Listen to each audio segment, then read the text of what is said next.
धर्म और परंपरा आदि पर चर्चा करते हुए अक्सर हम सुनते हैं कि हमारे पितामह या हमारे नाना संस्कृत के विद्वान थे, दिव्यता से मंत्रोच्चार करते थे। हमें ध्यान आता है कि हमने स्वयं दर्जनों लोगों को सोशल मीडिया के मंच पर ऐसा कहते हुए पढ़ा और देखा। तब हमारे मन में यह बात आती है कि भला संस्कृत भाषा के पठन पाठन की स्वाभाविक क्रिया 2-3 पीढ़ी पहले ही क्यों थम गई। इसका एक सर्वस्वीकृत साधारण सा उत्तर तो यही है कि हम अंग्रेजी पढ़ने लगे। अंग्रेजी की लोकप्रियता के सामने संस्कृत भाषा का अस्तित्व ही नष्ट होता चला गया। यहाँ तक कि कुछ प्रगतिशील आधुनिक चेता लोगों ने संस्कृत को मृत भाषा की संज्ञा ही दे डाली।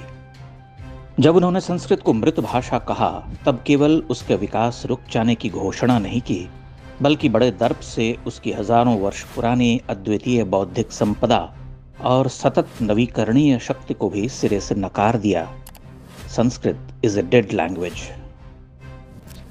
हमें ध्यान आता है कि हमारे विद्यालय के दिनों में ही संस्कृत के आचार्यों का सम्मान घटने लगा था।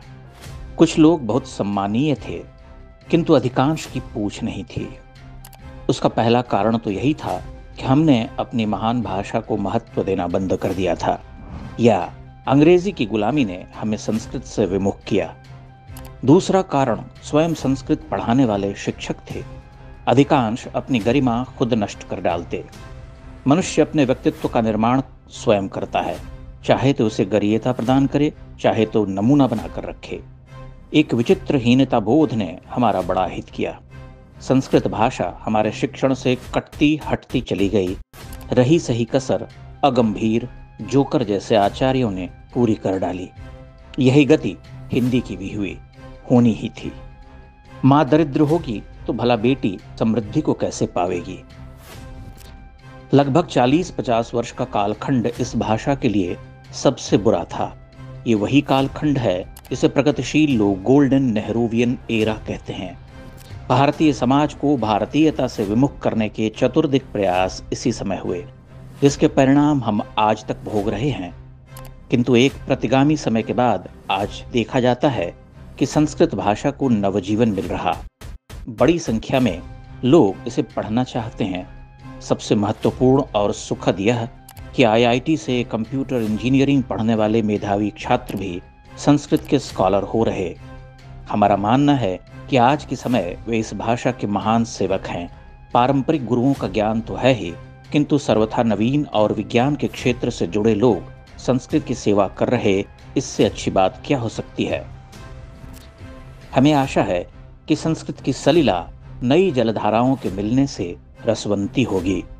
लगभग 10,000 वर्ष का सातत्य जो एक समय टूटने का संकेत कर चुका था, बल्कि उसकी तो मृत्यु की ही घोषणा कर दी गई थी, वह फिर से जी उठा है। जयशंकर प्रसाद के शब्दों में कहा जाए तो संकीर्ण कगारों के नीचे शत शत झरने बेमेल चलने लगे हैं, जो अंततः उसी विशाल नदी को स्रोत समृद्धा कर रहे हैं जिसे हम संस्कृत कहते हैं। हमें भय केवल उन लोगों से है जो संस्कृत पढ़ते पढ़ाते हुए कूप मंडूक होने की शिक्षा देते हैं। आप समझ सकते हैं कि हमारा इशारा किस ओर है। साविद्या या विमुक्तये, संस्कृत भाषा से अधिक मुक्त भला कौन सी भाषा है। यह सूक्ति भी संस्कृत भाषा से ही उपजी है, और इस संसार की सबसे उदारमना उदात्त धवल निर्मल सूक्तियों की रचना भी संस्कृत भाषा में ही हुई है।